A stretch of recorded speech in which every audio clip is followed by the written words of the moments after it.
우리 옆에 분 바라보면서 우리 해같이 밝은 얼굴로 인사하겠습니다. 얼굴만 봬도 은혜가 됩니다. 얼굴만 봬도 은혜가 됩니다. 한 번 더 인사하겠습니다. 우리 손들어서 멀리 계신 분들 다 축복하며 다 잘 될 것입니다. 다 잘 될 것입니다. 아멘입니다. 아멘.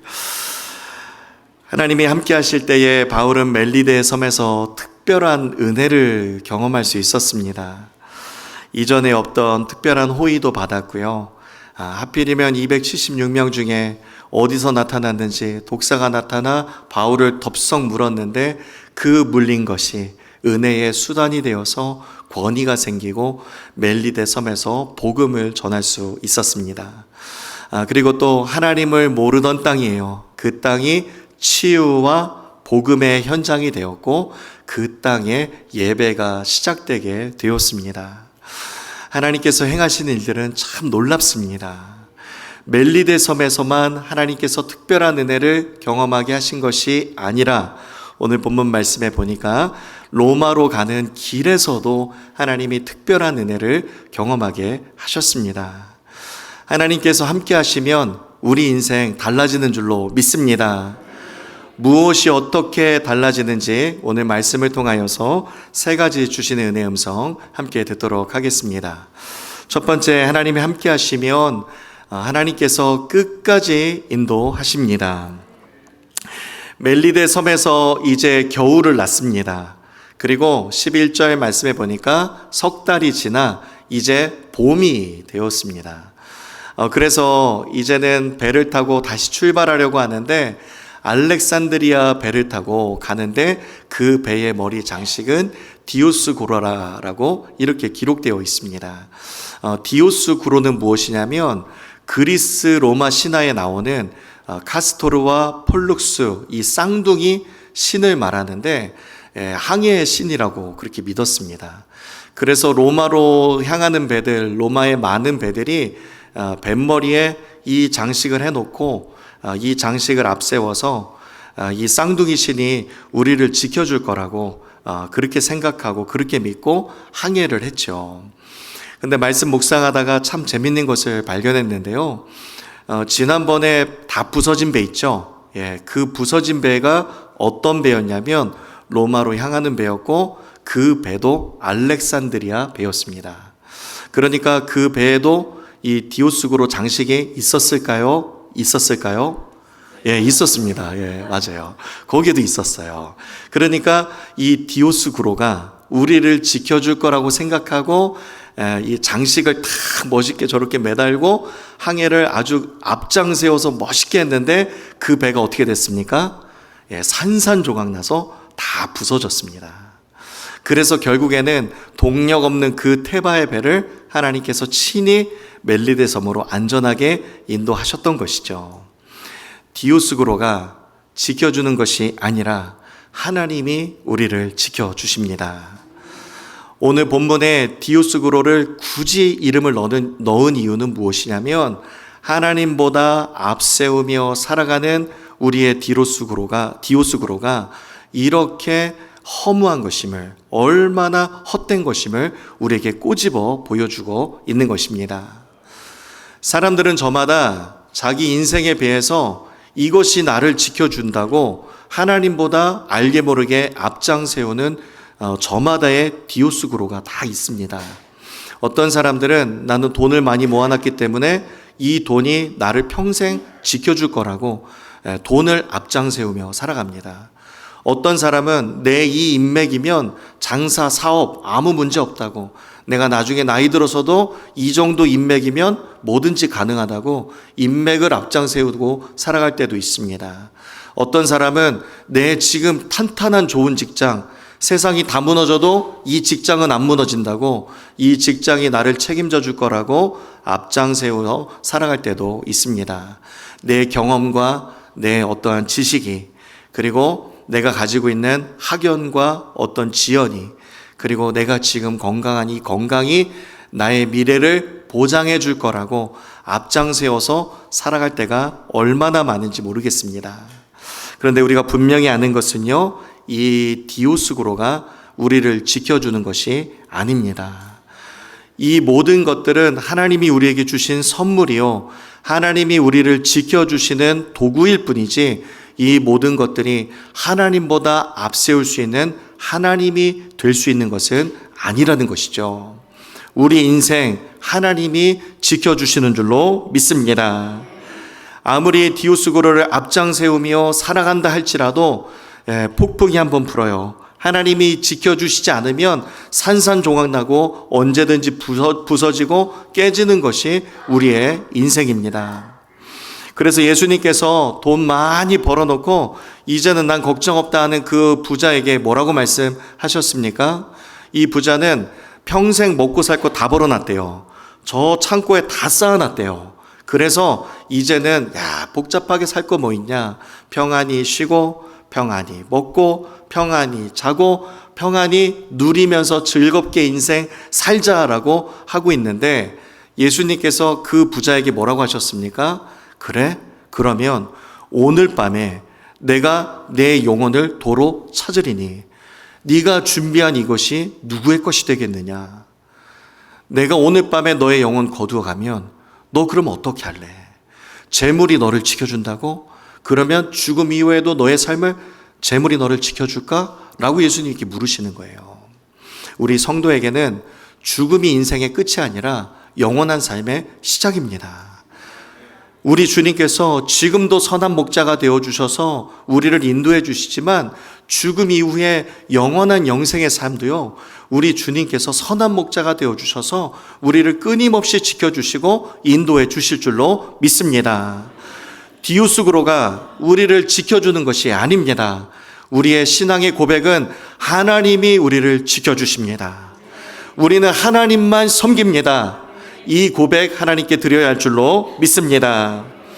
우리가 이 땅을 살아갈 때에 누구를 붙들고 살아야 할지 성경에서 우리에게 분명히 말씀해 주고 있습니다. 시편 146편 3절에서 10절까지 말씀해 보면, 귀인들을 너희는 의지하지 말아라. 도울 힘이 없는 어떤 인생도 의지하지 말아라. 그의 호흡이 끊어지면 흙으로 돌아갈 뿐인 그런 유한한 존재일 뿐이다. 너희가 의지해야 될 대상은 누구이냐? 5절 말씀 함께 읽습니다. 시작. 야곱의 하나님을 자기의 도움으로 삼으며 여호와 자기 하나님에게 자기의 소망을 두는 자는 복이 있도다. 아멘. 하나님께서 여호와 자기 하나님에게 자기의 소망을 두고 살아가는 자들을 어떻게 지키시는지 6절부터 말씀하고 있습니다. 함께 읽습니다. 시작. 여호와는 천지와 바다와 그 중에 만물을 지으시며 영원히 진실함을 지키시며 억눌린 사람들을 위해 정의로 심판하시며 줄인 자들에게 먹을 것을 주시는 이시로다. 여호와께서는 갇힌 자들에게 자유를 주시는도다. 여호와께서 맹인들의 눈을 여시며 여호와께서 비굴한 자들을 일으키시며 여호와께서 의인들을 사랑하시며 여호와께서 나그네들을 보호하시며 고아와 과부를 붙드시고 악인들의 길은 굽게 하시는도다. 아멘. 그 하나님께서 언제까지 인도하신다고요? 10절에 보니까 대대로 영원토록 통치하신다라고 말씀하셨습니다. 우리 하나님은 영원전부터 영원토록 영원하신 분이시기 때문에 우리 하나님의 통치는 영원토록 이어지는 줄로 믿습니다.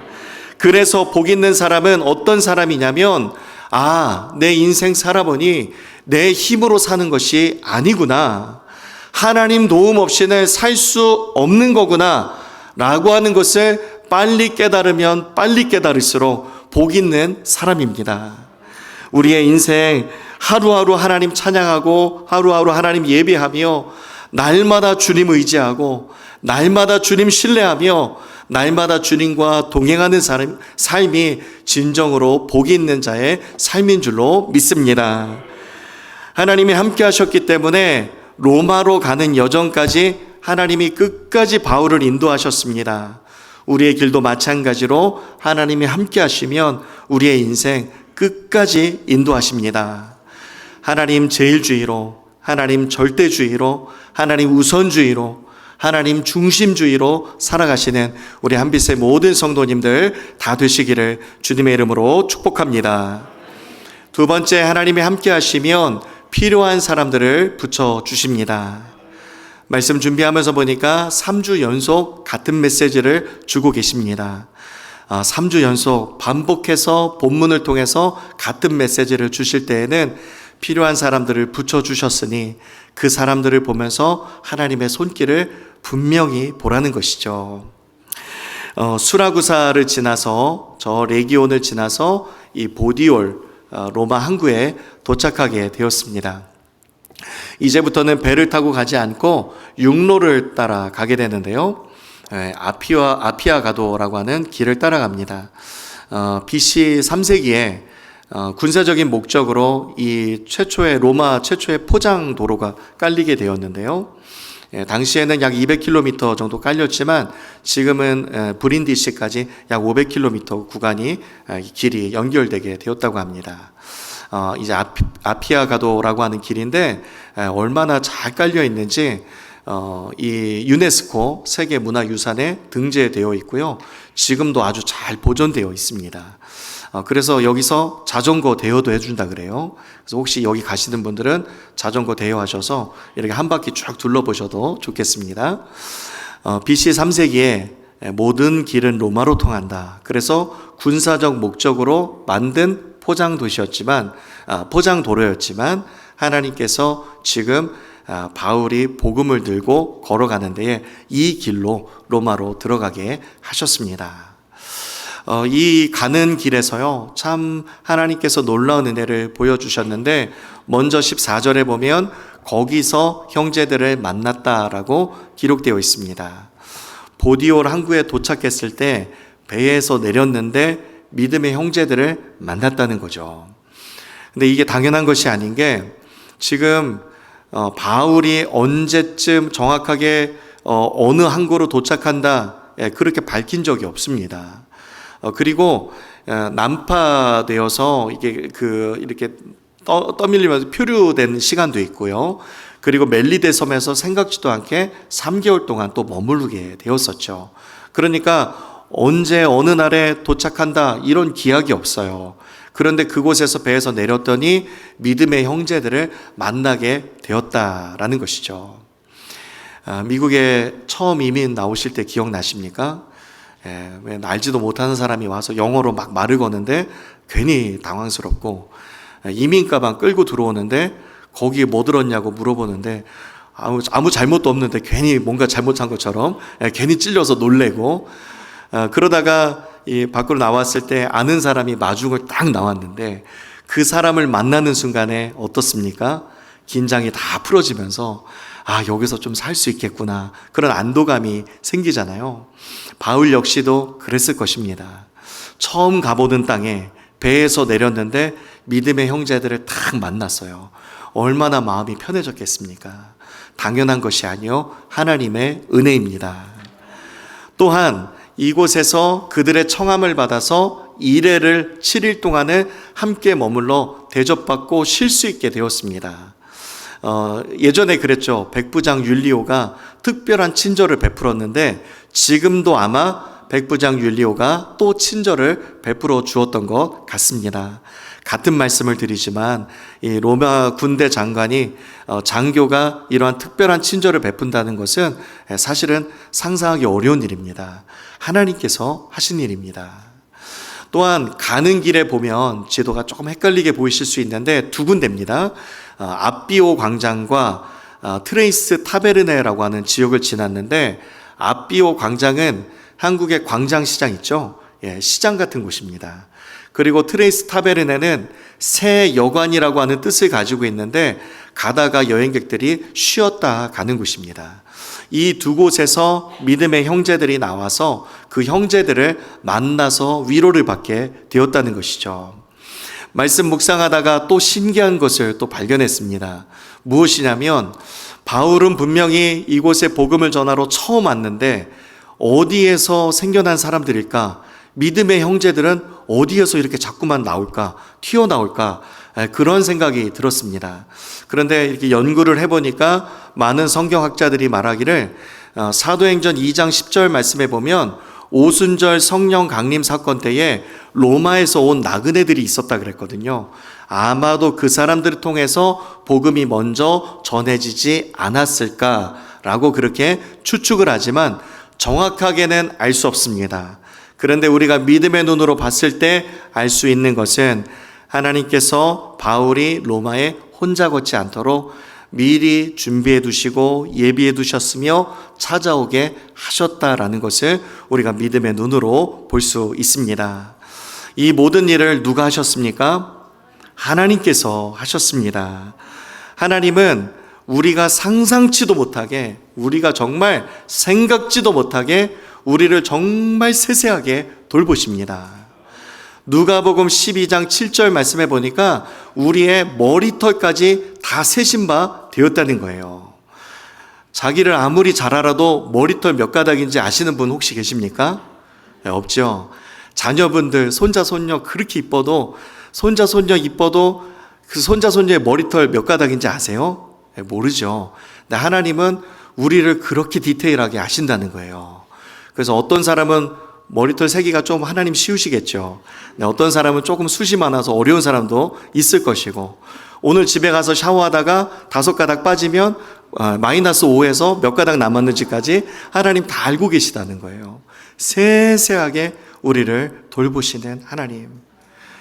나보다 나를 더 잘하시고 누가 나보다 나를 더 잘하시겠습니까? 우리 하나님밖에 없습니다. 내가 언제 지치는지, 내가 언제 외로운지, 내가 언제 위로가 필요한지 하나님은 다 알고 계세요. 그래서 그 시점에 정확하게 필요한 사람들을 옆에 붙여주셔서 안도감을 주시고 할 수 있다는 믿음을 주시고 그리고 위로를 주시고 그리고 함께하고 있다고 하는 사람들을 통해서 새 힘을 공급받게 하십니다. 하나님이 함께 하실 때 누리게 되는 축복입니다. 하나님과 날마다 동행하여서 필요한 사람들을 붙여주시는 이 은혜를 날마다 경험하시기를 주님의 이름으로 축복합니다. 마지막 세 번째, 하나님이 함께 하시면 어떠한 상황 속에서도 담대함을 주십니다. 로마에 도착했을 때 여러분 말이 그렇지 황제의 도시예요. 황제의 도시를 보면서 그 위압감에 눌리지 않을 사람들이 누가 있겠습니까? 더군다나 사도 바울은 어떠한 특사로 온 게 아닙니다. 여행하러 온 여행객도 아니고요. 분명히 죄수의 신분으로 재판받기 위해서 왔습니다. 얼마나 위축되겠습니까? 앞으로 재판의 판결이 어떻게 날지 몰라요. 앞으로 무슨 일이 일어날지 모릅니다. 아무것도 알 수가 없어요. 그러니 얼마나 두렵고 긴장되고 얼마나 사람이기 때문에 겁이 나겠습니까? 그런데 참 신기하게도 15절 말씀해 보니까 하나님이 붙여주신 사람들을 만나고 났을 때 하나님께 감사하고 담대한 마음을 얻게 되었다는 것입니다.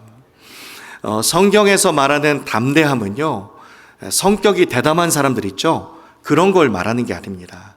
대담한 것을 말하는 것이 아니라 하나님이 함께 하신다는 확신이 있어서 그 확신 때문에 용기가 생기는 것, 그것을 성경에서는 담대하다고 말하고 있습니다. 우리도 마찬가지죠. 왠지 모르게 내 앞에 보이는 환경은 겁이 나고 긴장되고 두려운데 왜 이렇게 내 마음은 담대할까? 그런 생각이 들 때가 있으시죠? 하나님이 우리와 함께 계시다는 증거입니다. 굉장히 중요한 포인트입니다. 하나님이 함께 하시면 우리의 마음이 달라집니다. 혹 원치 않게 수술대 위에 누워 있을지라도, 혹 원치 않게 사고를 당한다 할지라도, 원치 않게 불 가운데로 지나갈 때라도, 원치 않게 폭풍 속에 있을 때라도 우리의 마음이 용기가 생기고 마음이 담대해지게 되는 것입니다. 하나님이 함께 하시면 눈에 보이는 것도 다른 것을 보게 됩니다. 사람들은 모두 화려한 황제의 도시를 보고 위축되고 위압감을 받았을 거예요. 그런데 사도 바울은 담대한 마음을 얻기 시작하자 무엇을 봤습니까? 위대하고 강하신 하나님을 보았습니다. 눈으로 보면 내가 지금 죄수의 신분으로 나 같은 사람이 도대체 뭘 할 수 있을까라는 현실의 한계에 부딪히게 되지만 바울이 이제 믿음의 눈을 들었어요. 믿음의 눈을 들어서 보게 되었을 때는 나는 못해도 하나님은 하실 수 있지. 하나님이 함께 하시면 나도 할 수 있지. 하나님의 가능성을 보게 되었습니다. 하나님께서 함께 하시면 담대함을 주시는 줄로 믿습니다. 하나님이 함께 하심으로 달라진 인생, 더 믿음 충만하고 아름다운 열매 맺는 복된 인생 다 되시기를 주님의 이름으로 축복합니다. 오늘 말씀 정리하겠습니다. 하나님께서 함께 하시면 로마로까지 끝까지 인도하십니다. 그리고 가는 길목마다 필요한 사람들을 붙여주셔서 용기를 주십니다. 그리고 하나님께서 담대한 마음을 허락해 주십니다. 우리 시간에 우리 결단하며 기도할 때에 하나님이 함께하는 삶이 되게 해주셔서 우리 마음 가운데 담대함을 허락하여 주시옵소서. 지금 내가 처하고 있는 이 환경과 이 땅을 살아가는 동안에 정말 힘이 없고 이렇게 무기력한 채로 살아가지 않게 하여 주시고, 하나님 믿음의 눈을 들어서 하나님의 가능성을 보고 위대하고 강하신 하나님을 바라보면서 담대하게 새로운 용기로 살아갈 수 있도록 주님 붙들어 달라고 우리 이 시간에 주여 한번 부르짖고 함께 통성으로 기도하겠습니다. 주여, 하나님 아버지 감사합니다. 하나님이 함께 하실 때에 하나님이 행하신 일들은 참 놀랍고 놀랍습니다. 우리 하나님께서 친히 인도하실 때에 하나님 아버지 불 가운데 있을지라도, 폭풍 속을 지나간다 할지라도, 혹 원치 않게 수술대 위에 있을지라도, 혹 원치 않게 사고를 당했다 할지라도 하나님께서 담대함을 주시고 하나님이 함께 하신다는 확신과 용기를 주시는 줄로 믿습니다. 하나님, 우리가 이 땅에 살아갈 때에 그냥 살지 않게 하여 주시고 그냥 교회 다니지 않게 하여 주시며 하나님 아버지 믿음으로 살아갈 수 있도록 하나님 붙들어 주시옵소서. 하나님, 큰 믿음을 가지면 큰 믿음을 가질수록 하나님이 더 기뻐하시고 하나님이 더 영광 받으시는 줄로 믿습니다.